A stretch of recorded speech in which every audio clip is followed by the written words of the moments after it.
Soalan nombor 11A. Rajah 11.1 menunjukkan seorang paraglider terbang dengan pecutan seragam pada ketinggian yang sama. Pecutan seragam, maklumat soalan, pada ketinggian yang sama. Ini gambar rajahnya. Dekat atas ni ada daya angkat. Yang ni berat. Bahagian tepi ni ada seretan. Ada tujahan. Ini rajah 11.1.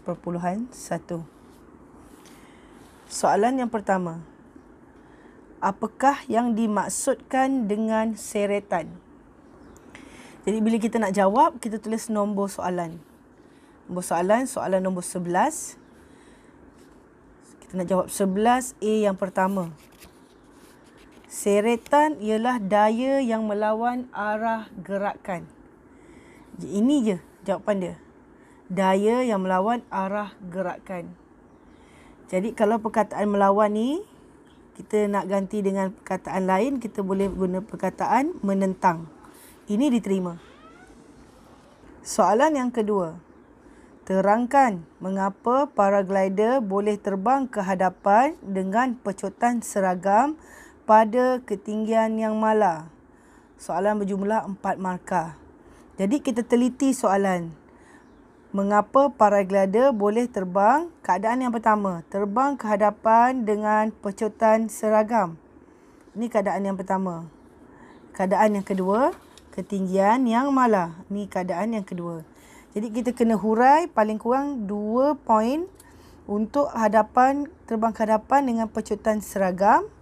Dan 2 poin lagi untuk ketinggian yang mala. Terbang dengan ketinggian yang mala. Ini jawapannya. Paraglider boleh terbang ke hadapan dengan pecutan seragam. Pertama, daya tujah melebihi seretan. Jadi ni jawapan kita yang pertama. Tapi kalau kita tak nak buat ayat macam ni, kita boleh buat dalam bentuk yang ringkas. Daya tujah lebih daripada seretan. Macam ni. Kita boleh buat macam ni. Yang kedua, daya tidak berada dalam keadaan keseimbangan. Yang ni paling penting. Tidak seimbang ni paling penting. Ayat ni menunjukkan ada daya. Bermaksud daya paduan yang terhasil berkadar dengan pecutan.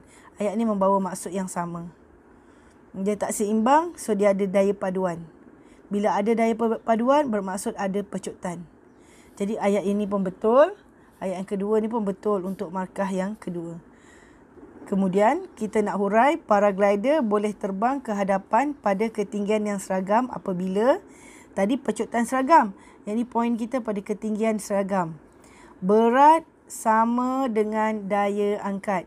Bermaksud kita boleh buat dalam keadaan yang ringkas, kita boleh buat macam ni. Ini markah yang pertama. Boleh buat macam ni, berat sama dengan daya angkat. Yang kedua, daya berada dalam keadaan keseimbangan. Yang tadi tak seimbang. Yang ni dia seimbang. Jumlah daya paduan adalah sifar. Ini membawa maksud yang sama. Jadi ini yang poin yang kedua. Jadi untuk ketinggian seragam ada 2 poin. Pecutan seragam ada 2 poin juga. Boleh terbang ke hadapan dengan pecutan seragam. Jadi bila kita tahu pecutan seragam,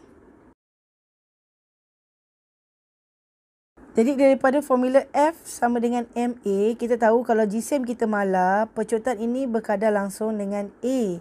Maksudnya ada daya, adalah pecutan. Jadi pecutan seragam berkadar langsung mala dengan F. Jadi bila dia boleh bergerak pecutan seragam, bermaksud dia bergerak ke depan. Dia bergerak ke depan. Maksudnya dia bergerak macam ni. Tapi dia tak naik atas bawah. Atas bawah ni dia tak naik. Dia maintain pada ketinggian sama. Dia bergerak macam ni. Nilai ni. Ni menggerakkan dia ke depan. Kiri dan kanan. Nilai ni kena besar lah. Thrust lebih besar daripada drag. Tujahan besar daripada seretan. Baru dia boleh bergerak ke depan. Kalau seretan besar daripada tujahan, dia bergerak akan arah ni. Yang kedua, kita tengok daya angkat dengan berat. Untuk dia maintain pada ketinggian sama, dua-dua daya atas bawah ni kena sama. Soalan B. Raja 11.2 menunjukkan lampu isyarat berjisim 15 kilo digantung dengan menggunakan 2 kabel di hadapan sebuah terowong. Okay, ni kabel dia. Digantung lampu isyarat. Ni ada sudut theta. Okay, ni lampu isyarat dia. Dan ini adalah terowong. Ni raja dia. Anda dikehendaki mengkaji ciri-ciri dan sudut yang sesuai bagi theta bagi kabel yang ditunjukkan dalam jadual 4. Okay, ni ciri dia. Okay, ini sudut dia.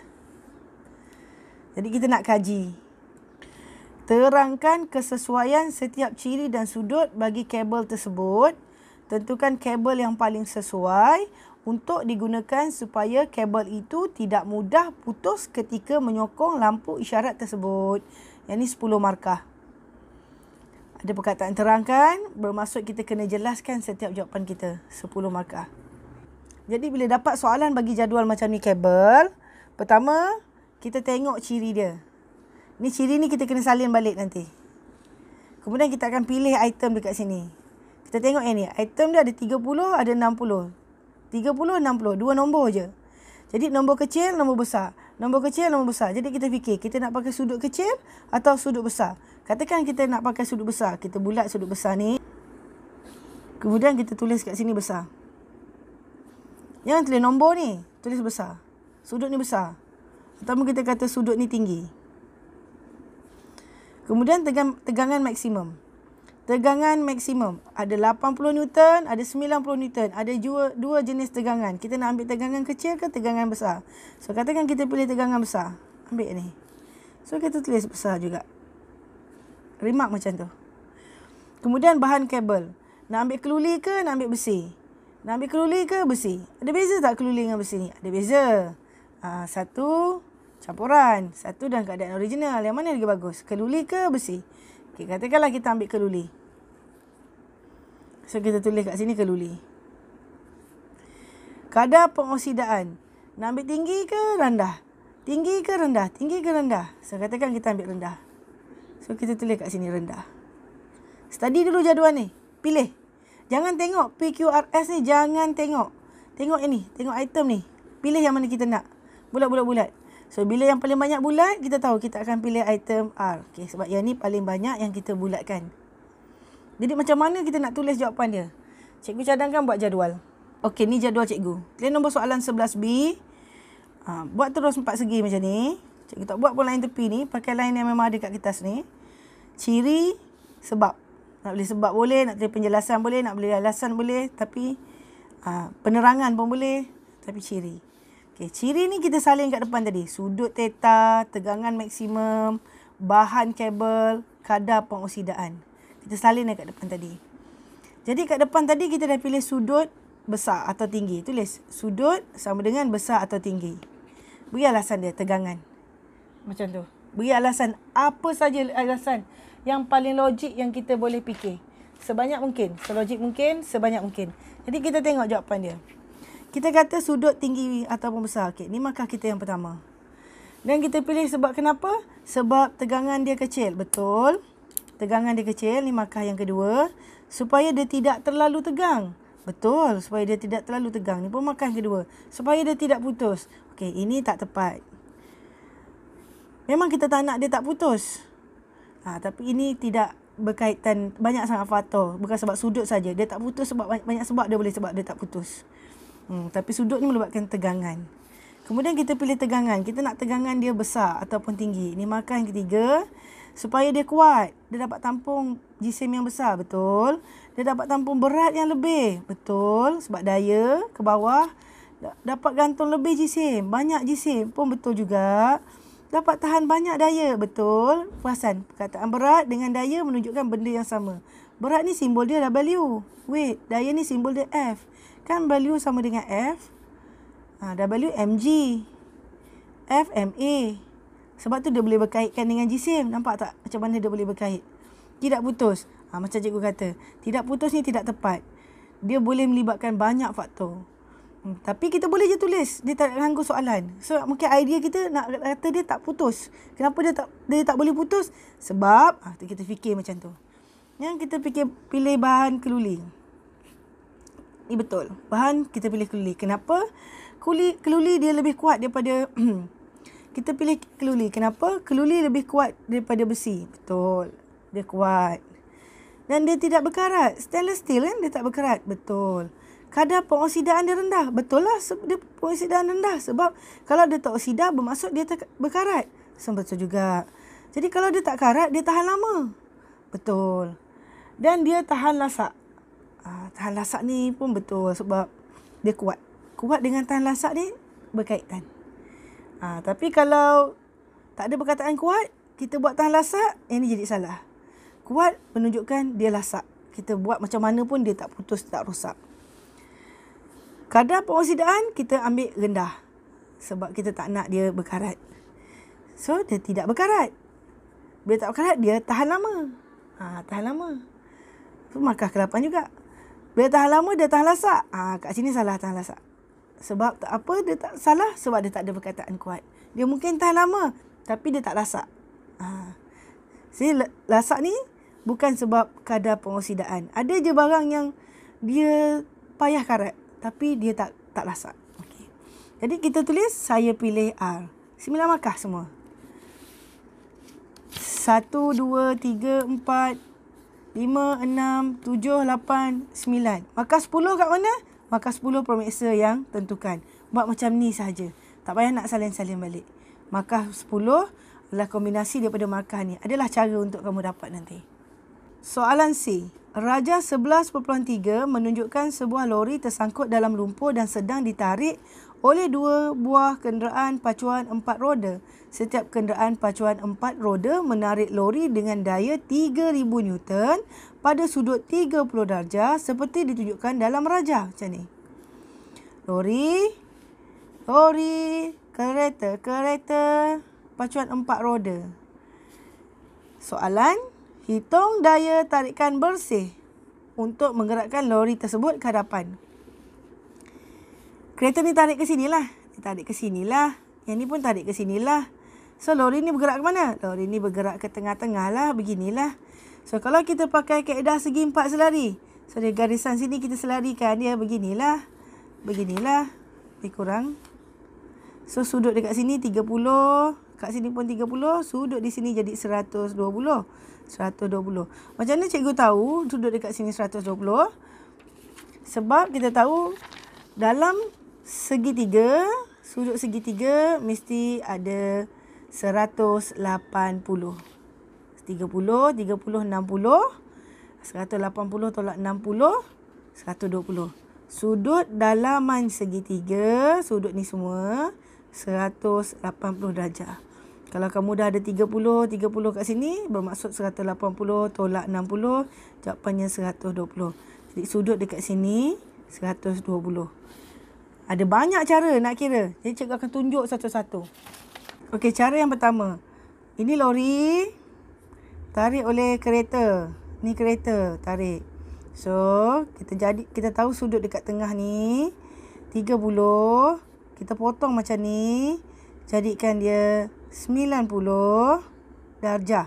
Kenapa? Supaya kita boleh pakai cos theta, cos 30 sama dengan belah adjacent bahagi dengan hypotenuse. Ni hypotenuse. Ni dia punya hypotenuse. Ini adjacent. Jadi kita ada maklumat cos theta sama dengan 30 darjah. Adjacent dia kita tak tahu. Yang ni kita nak cari X. Hypotenuse dia 3,000 Newton. Daripada gambar rajah tadi. Jadi 3,000 Newton ni kita bawa pergi sini. Itu dah jadi 3,000 cos 30. Kita tekan kalkulator, kita dapat 2598.0762. Kat mana daya ni duduk? Kat tengah-tengah. Kan gambar rajah dia tadi macam ni.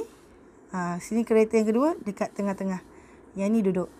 Ni 2598 daripada satu kereta. Sekarang kita ada 2 kereta atas bawah. Tarik lori kat sini.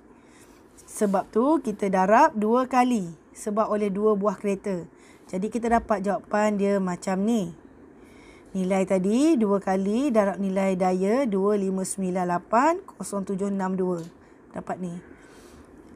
Minimum 2 titik perpuluhan, maksimum 4 titik perpuluhan. So, markah kita kat sini.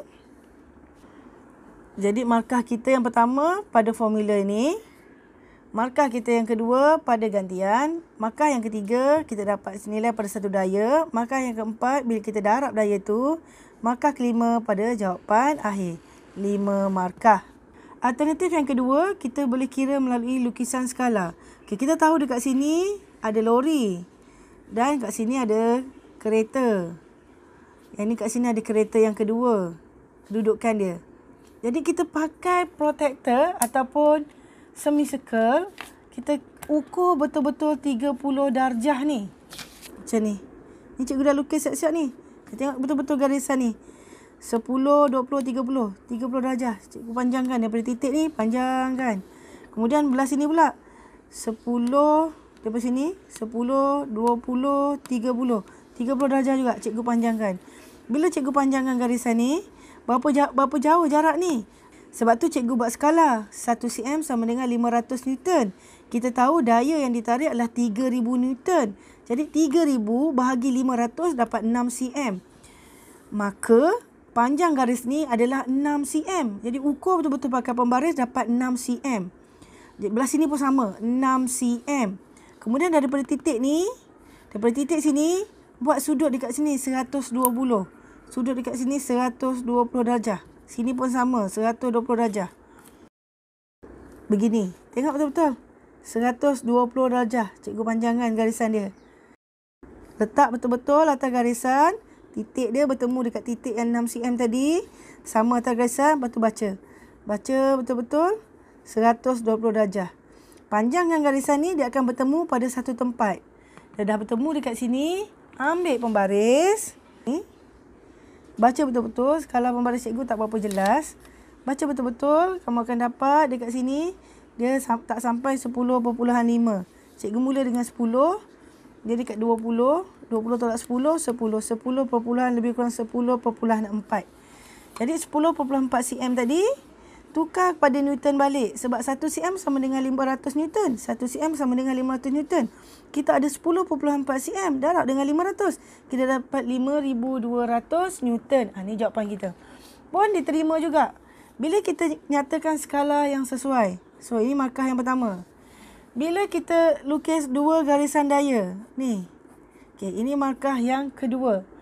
Bila kita buat sudut, ini menunjukkan sudut di sini dan sudut di sini.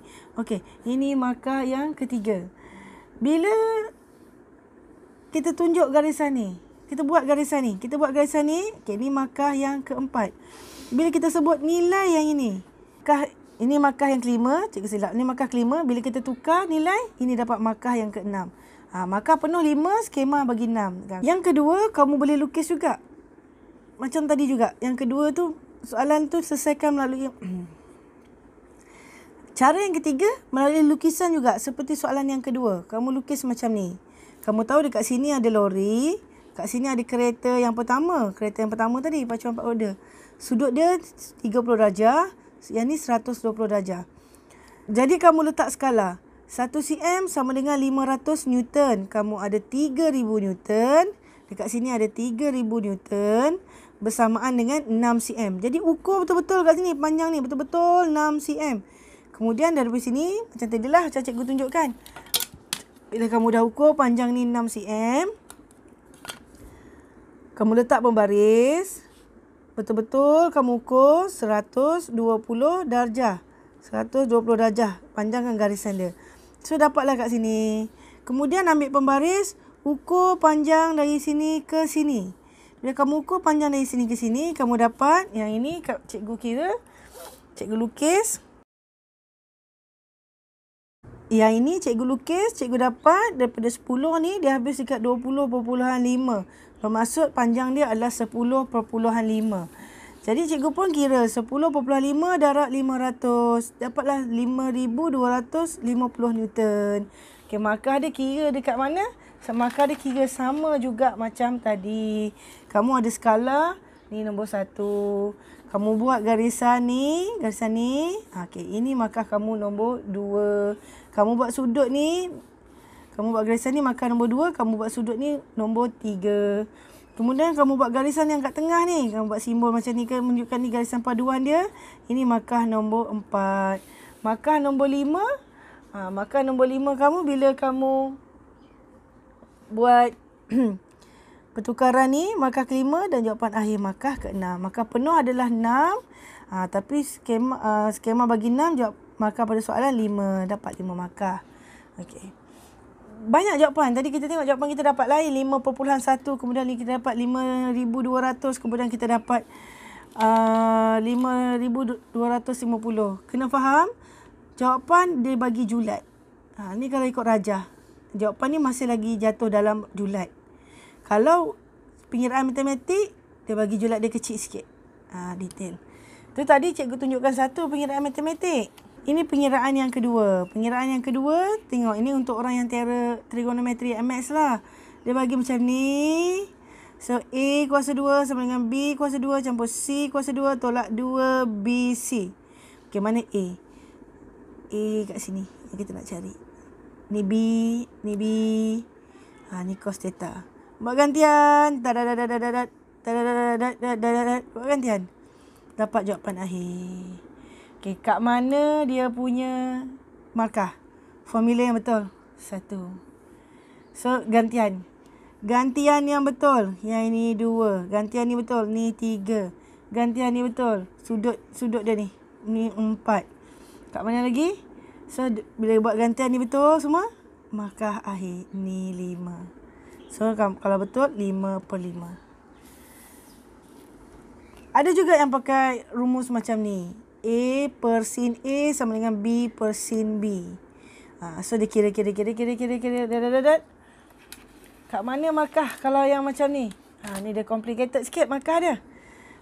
Sama juga. Dekat formula yang betul. Sebab formula ni tak bagi. Ini untuk orang yang tahu maths je biasanya. Okey, gantian 2, gantian 3, gantian 4. Jawapan akhir 5 markah. Okey, itu sahaja untuk hari ini. Semoga bermanfaat. Assalamualaikum.